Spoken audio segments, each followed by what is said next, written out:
రామా, దేవుణ్ణి చూడాలనే నీ కోరిక తీరే సమయం ఆసనం.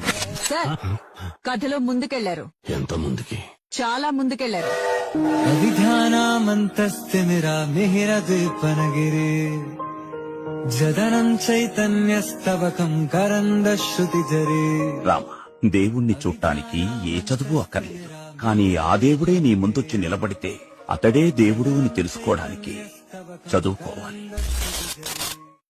మళ్ళీ ముందుకెళ్ళానా? Listen, now you're getting on my nerves. నువ్వు మేడం ఒక నిమిషం ఉండా. సారు ఆయన తిరిగి వెళ్ళిపోతాడా? ఇంకేటి చేయడా?